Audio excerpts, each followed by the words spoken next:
Ever notice how anxious you can become about things that haven't yet happened? An upcoming conversation, a financial situation, your future well being? Nothing's actually occurred, yet your heart races, your stomach tightens, your mind begins preparing for the worst in your imagined future.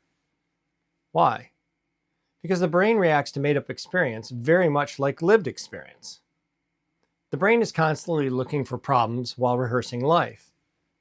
As a result, most people aren't really thinking, they're being carried along by thought. A fearful thought appears, then another and another.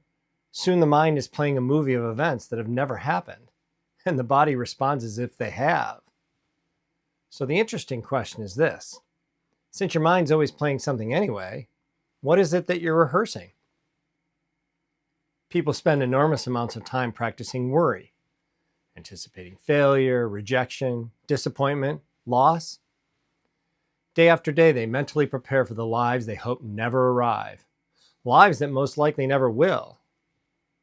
But what if you chose something else?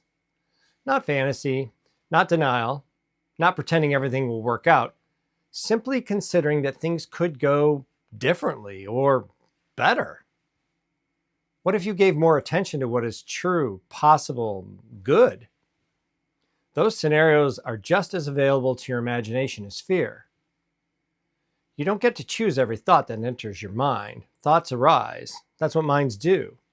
But you absolutely get to choose which thoughts you accept, which stories you continue, which possibilities you nourish. You're the final arbiter of what you build, embellish, and reflect upon. And over time, what you repeatedly rehearse becomes familiar.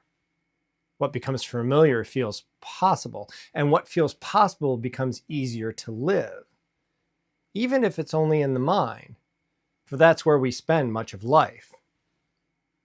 So the next time you notice yourself practicing worry, pause and ask yourself, if I'm going to rehearse something, is this the version of life I'm excited to live? After all, your mind is listening. Come, walk with me a while.